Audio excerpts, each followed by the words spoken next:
শিমুলতলি বনে বেশ পশু পাখি বসবাস করত। পাখিরা ছিল বেশ পরিশ্রমী, তারা কোনো না কোনো কাজে নিজেদের ব্যস্ত রাখতই। তেমনি ছিল মিনু বৃদ্ধা। মিনু বৃদ্ধার বয়স বেশ হয়েছিল, তবুও মিনু বনের গভীর থেকে ফুল তুলে তা বাজারে বিক্রি করত। মাসি, ও মাসি, কোথায় যাচ্ছ? এদিকে একটু শুনে যাও গো। মাসি, ও মাসি। বড্ড চালাচ্ছে তো এই পাখিগুলো। দেখছই যে সকাল সকাল কাজে যাচ্ছি, তবুও এদের না ডাকলেই যেন নয়। কি হয়েছে কি? হ্যাঁ, ডাকছিস কেন? বলছিলাম কি মাসি, শীতকাল তো চলে এলো, তুমি তো আমাদের তোমার হাতের পিঠে আর খাওয়ালেই না। এক কথা আর কত শোনাবি বল দেখিনি? আমি যখন বলেছি খাওয়াবো তো খাওয়াবোই। এখন আমাকে যেতে দে তো। বারে, গত 4 শীত থেকে আমাদের পিঠা খাওয়াবেই বলছো, কিন্তু খাওয়ালে আর কই?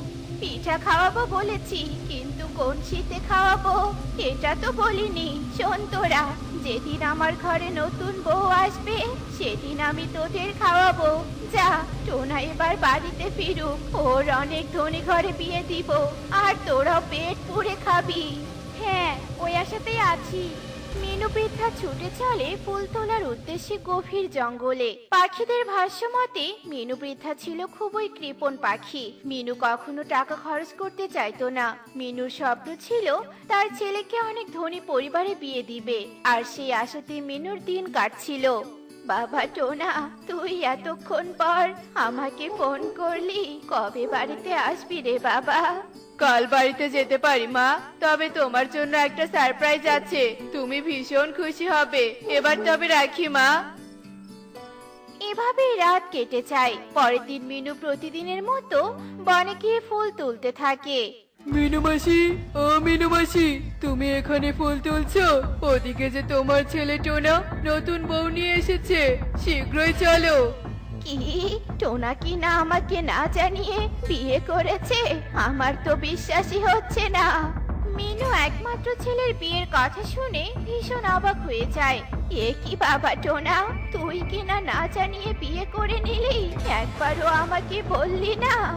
মা, আমার বিশ্বাস তুমি টুনিকে মেনে নিবে, কারণ টুনিকে অপছন্দ করার কোনো কারণ নেই। টুনি অনেক ভালো পাখি মা। তাই বলে আমার আশায় ছাই ঢাললি? আমার কতদিনের ইচ্ছে তোকে আমি অনেক ভালো পরিবারে বিয়ে দিব। মা হিসেবে আমার কোনো অধিকার নেই। কেঁদো না মা, কেঁদো না। টুনি অনেক ভালো, ও তোমার সব কথা শুনে চলবে। তুমি দেখে নিও মা, ও তোমার মনের মতো হবে।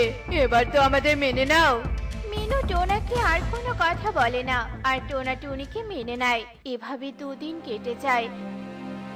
মা, কয়েকদিন তো হয়ে গেল, এবার আমাকে শহরে যেতে হবে। তোমার কাছে টুনিকে রেখে গেলাম, তোমরা মিলেমিশে থেকো। আচ্ছা ঠিক আছে রে বাবা, তুই কোনো চিন্তা করিস না, আমি বৌমাকে কোনো কষ্ট পেতে দিব না। টোনা মায়ের কথায় কিছুটা আশ্বস্ত হয় আর শহরে চলে যায়। এই যে নবাব জাদি, এতদিন আমার ছেলে বাড়িতে ছিল বলে কোনো কথা বলতে পারিনি। যা, থালা বাসন ধুয়ে আন, বাড়ির সব কাজ করবি তুই। আচ্ছা ঠিক আছে মা।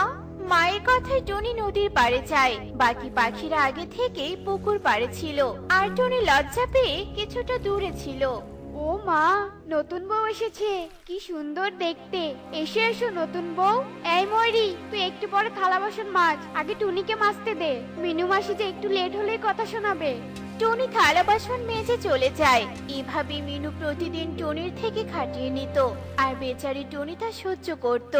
হায় পোড়া কপাল, কমলার ছেলের বউ কত কিছু এনেছে বাড়ি থেকে। আমার এমন একটা ছেলের বউ যে কিনা ঢ্যাং ঢ্যাং করে খালি হাতে এসেছে, আমাকে কিনা এখনো ফুল তুলতে হয়। বলছিলাম কি মা, টোনা তো এখনো টাকা পাঠিয়ে দেয় মাসে মাসে, আপনি তবুও কেন কাজে যান? কি, নতুন বউ হয়ে কিনা আমাকে টাকার খোটা দিচ্ছ? হায় হায় রে।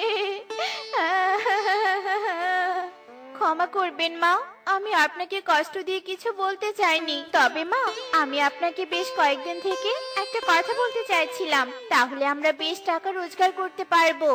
কি, টাকা পাবো? কি কথা, বলো বলো বৌমা। দাঁড়ান মা, আসছি এক্ষুনি।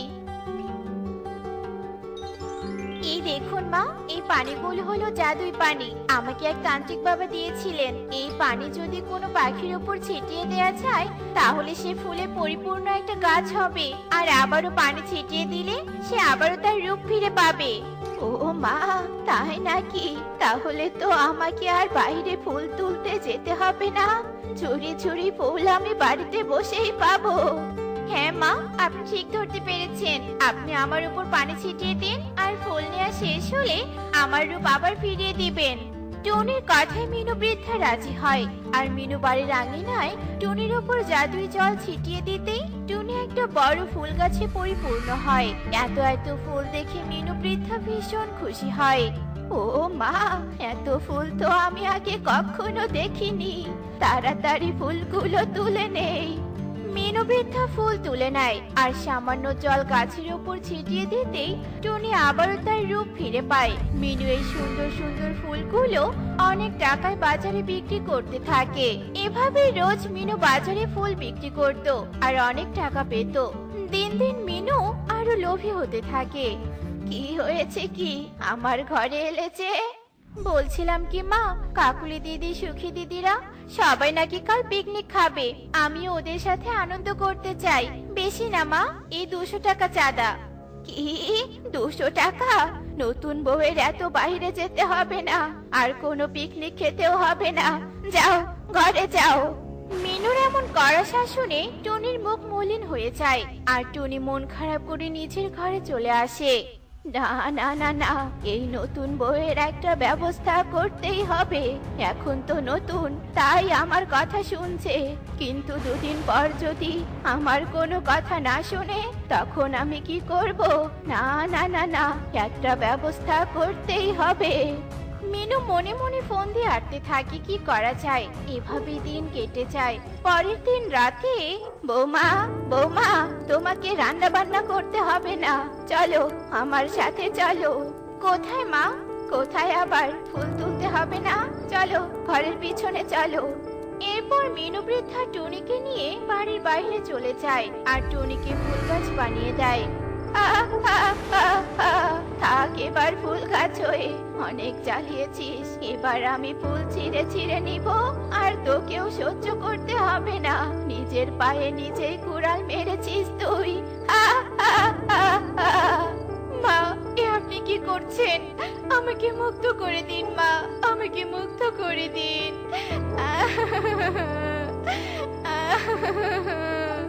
মিনু টুনির কোনো কথাই শোনে না। মিনু খুশি মনে চলে আসে। এভাবেই দিন কাটতে থাকে। টুনি রোজ রাতে কান্না করত, কিন্তু মিনু কোনো কথা শুনতো না। টুনি একমাত্র রাতে কথা বলতে পারতো।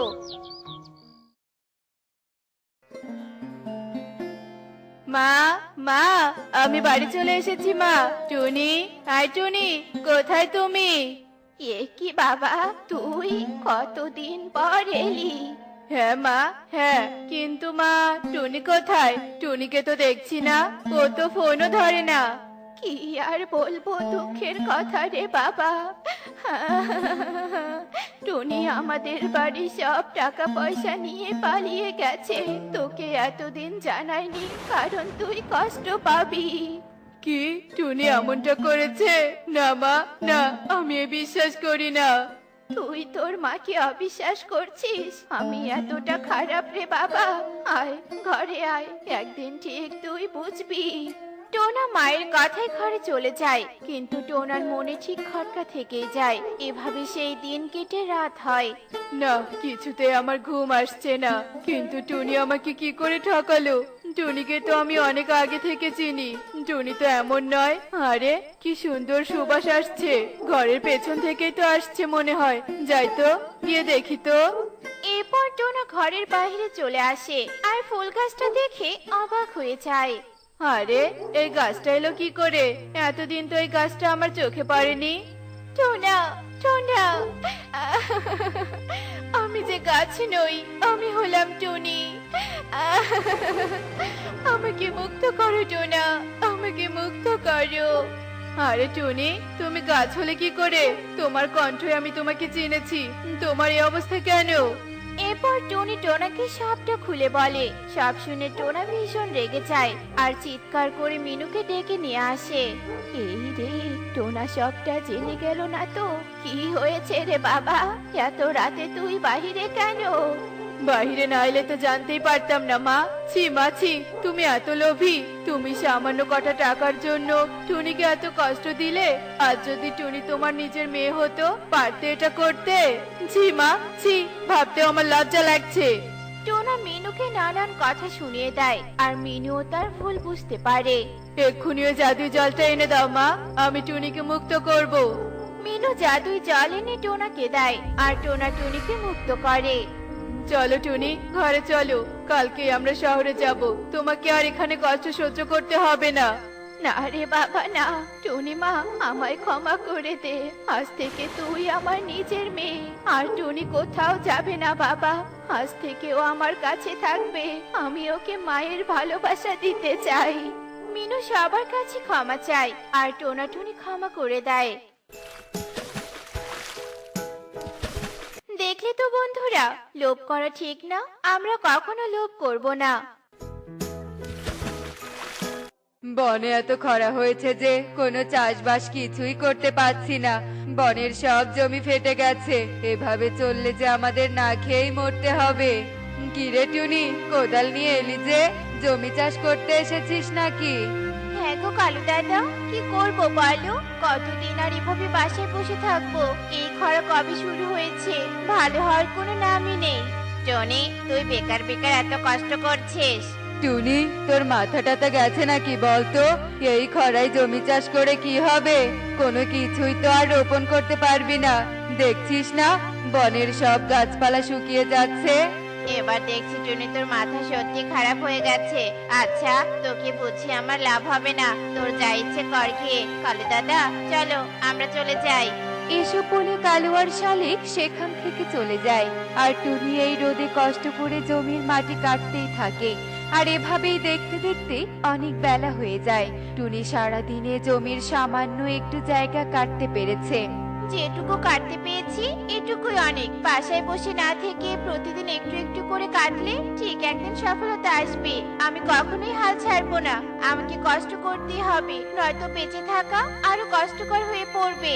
টুনি এসব বলে সেখান থেকে চলে যায়। আর এভাবেই টুনি প্রতিদিন জমিতে এসে জমি কাটতে থাকে। কাটতে কাটতে টুনি একদিন হঠাৎ এক পুরনো বইয়ের পাতা তার জমিতে কুড়িয়ে পায়। এ কি? এটা আবার কি? এ মা, এটা তো বইয়ের পাতা। এখানে মনে হচ্ছে কিছু একটা লেখা আছে, কিন্তু কি লেখা আছে? আমি তো পড়াশোনা জানি না, এটা তো পড়তেও পারবো না।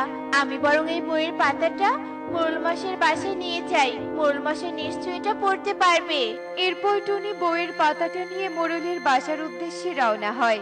আর এক পর্যায়ে টুনি মোড়লের বাসায় চলে আসে। টুনি মোড়লকে ডাকতে থাকে। মোরল মশাই, মোরল মশাই, আপনি বাসায় আছেন? কি হয়েছে রে টুনি, তুই এভাবে চিৎকার করছিস কেন? কোনো সমস্যা হয়েছে নাকি? তেমন কিছু না মোরল মশাই, আমি এই বইয়ের পাতাটা আমার জমিতে কুড়িয়ে পেলাম। বইয়ের পাতায় কিছু লেখা আছে, আপনি কি আমাকে পড়ে শোনাবেন? ঠিক আছে, দে দেখি কি এমন লেখা আছে এই পাতায়। এই যে, এই নিন মোরল মশাই। এখানে লেখা আছে যে সুন্দরবনে একদিন বিশাল খরা শুরু হবে। সেই খরায় বনের সব জমি ফেটে যাবে, গাছপালা শুকিয়ে যাবে। একদিন এই খরার কারণে বনের সবাই মরে যাবে। সুন্দরবনে পাহাড়ের পাশে এক ডাইনি বসবাস করে। ওই ডাইনি পারে একমাত্র সুন্দরবনের খরা দূর করতে। ডাইনির আদেশ যদি কেউ পালন করতে পারে, তবে এই ডাইনি তার কয়েকটা আবদার পালন করতে পারে। কিন্তু ওই ডাইনির কাছে যাওয়া অনেক বিপদ। সুন্দরবন, তার মানে এটাই তো আমাদের বন। তারপর কি লেখা আছে মোরল মশাই? তারপর যে কি লেখা আছে কিছুই তো বোঝা যাচ্ছে না। লেখাগুলো মিশে যাচ্ছে, অনেক পুরনো বই হয়তো। এই বইয়ের পাতা পেয়ে তো ভালোই হলো। ডাইনির আদেশ যদি আমি পালন করতে পারি, তাহলে ডাইনি আমার কয়েকটা আবদার পালন করবে। আমি তো ডাইনির কাছে অনেক স্বর্ণ মুদ্রা চাইবো, তাহলে অনেক অনেক বড়লোক হতে পারবো। হা, হা, হা, হা, হা। মোরল মশাই, যেভাবে হোক আমাকে সেখানে যেতে হবে। আমাদের বনের সবাইকে যে রক্ষা করতে হবে, নয়তো এভাবে থাকলে আমরা সবাই মরে যাব। না না, টুনিকে সেখানে যেতে দেয়া যাবে না। টুনি সেখানে গেলে টুনি বড়লোক হয়ে যাবে। যেভাবেই হোক টুনিকে আটকাতে হবে। না মানে, টুনি তুই ওখানে যেতে পারবি না তো, ওখানে অনেক বিপদ আছে। যতই বিপদ থাক না কেন মোড়ল মশাই, আমি সব বিপদ পেরিয়েই যাব। টুনি তো আমার কথাই মানছে না। না না, টুনির আগেই আমাকে সেখানে পৌঁছতে হবে। এরপর টুনি সেই পাহাড়ের পাশে ডাইনির কাছে যাওয়ার উদ্দেশ্যে রওনা হয়, আর মোড়লও অন্য পথ দিয়ে সেখানে যাওয়ার জন্য বের হয়। টুনি সেখানে যাওয়ার আগেই মোড়ল ডাইনির কাছে পৌঁছে যায়। এই ছোট পাখি, তুই এখানে কি করছিস শুনি? তোর বুকে ভয় নেই নাকি? আমি তোমার কাছে এসেছি ডাইনি। আমি এক বইয়ের পাতায় পড়েছি, তোমার যদি আদেশ পালন করতে পারি তবে তুমি আমার আবদার পালন করবে। তুই যা পড়েছিস সব সঠিক পড়েছিস, কিন্তু তুই যদি আমার আদেশ পালন করতে না পারিস তবে আমি তোকে খাবার বানিয়ে এই গাছে ঝুলিয়ে রাখবো। আদেশ পালন করার জন্য তুই রাজি তো? হ্যাঁ হ্যাঁ, আমি রাজি। প্রথম আদেশ হচ্ছে তোর হাতে করে সূর্যের আলো আমাকে এনে দিতে হবে। এমা, এটা আবার কেমন আদেশ? সূর্যের আলো কোনোদিন হাতে আনা যায় নাকি? ডাইনি, আমার পক্ষে সূর্যের আলো হাতে আনা সম্ভব হবে না। তুই প্রথমবারই হেরে গেলি। শোন, দ্বিতীয় আদেশ, ওই যে গর্ত দেখা যাচ্ছে ওখানে আমার আগেই তোকে গিয়ে তোর যে কোনো কিছু ফেলে দিতে হবে। আর তোর আগে আমি যদি আমার হাতের এই খাবারটা ফেলি তবে তুই হেরে যাবি। ঠিক আছে, তবে চলো। এরপর ডাইনি আর মোড়ল একসাথে সেই গর্তের দিকে যেতে থাকে। মোড়লের আগেই ডাইনি সেখানে গিয়ে গর্তে তার হাতের খাবার ফেলে দেয়। তুই দ্বিতীয় আদেশেও হেরে গেলি, এবার তোর আর নিস্তার নেই। এই বলে ডাইনি জাদু করে মোড়লকে খাবার বানিয়ে গাছে ঝুলিয়ে দেয়। আর এভাবেই কিছুক্ষণ কেটে যায়। টুনিও সেই ডাইনির কাছে চলে আসে। এই পাখি, তুই আবার কোথা থেকে এলি? ডাইনি, আমি তোমার সব আদেশ পালন করার জন্য এসেছি। তুই তবে সব জেনে শুনে এসেছিস তো? আদেশ পালন করতে না পারলে কিন্তু সবার মতো তোকেও এই গাছে খাবার বানিয়ে ঝুলিয়ে রাখবো। রে বাবা রে, খাবার ধরা গাছ! ডাইনি আমাকে খাবার বানিয়ে রাখবে। যেভাবেই হোক ডাইনির আদেশ আমাকে পালন করতেই হবে। ডাইনি, তুমি আমাকে আদেশ করতে পারো। সূর্যের আলো তোর হাতে করে আমাকে এনে দিতে হবে, এটাই তোর প্রথম আদেশ। সূর্যের আলো হাতে করে আনা যায় নাকি? সূর্যের আলো কিভাবে হাতে আনবো? হ্যাঁ, একটা উপায় পেয়েছি। ডাইনি, এক্ষুনি তোমাকে সূর্যের আলো এনে দিচ্ছি। টুনি ডাইনিকে এসব বলে নদীর পাশে চলে যায়। টুনি পদ্ম পাতায় কিছু পানি নিয়ে ডাইনির কাছে চলে আসে। না, পাখিটা তো পালায়নি। পাখির সাহস আছে বটে। ওই, সূর্যের আলো নিয়ে এসেছিস? এই দেখো ডাইনি, আমার হাতে সূর্যের আলো। তুমি হাতে নাও, তোমার হাতেও যাবে। বাহ ছোট পাখি, তোর মাথায় তো বেশ বুদ্ধি।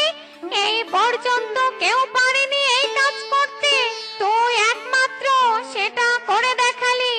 আমি তোকে আর একটা আদেশ পালন করতে বলবো, পারলে আমি তোর সব আবদার পালন করব।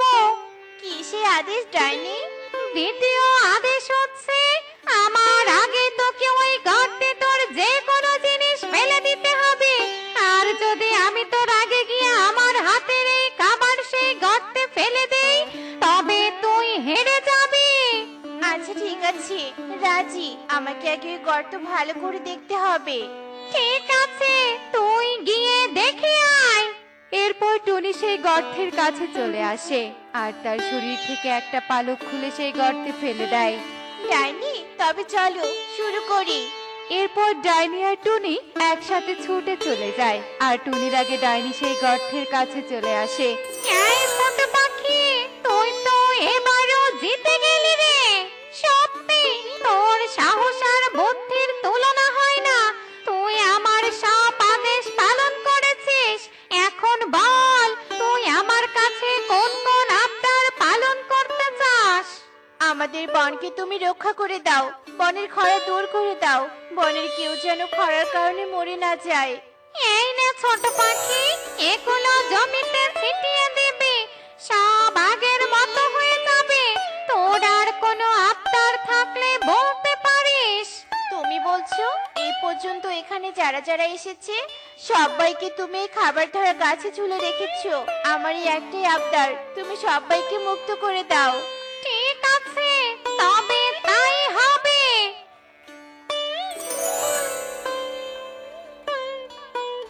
এ কি মোড়ল মশাই, আপনি এখানে? আপনাকে না বাসায় দেখে আমি এখানে এলাম। হ্যাঁ রে টুনি, আমি খুব লোভ করেছিলাম। আমি অতিরিক্ত লোভের কারণে তোর আগে আমি এখানে এসেছি। তার আগেই এসে আমি এই বিপদে পড়েছি। টুনি, পারলে তুই আমাকে ক্ষমা করে দিস।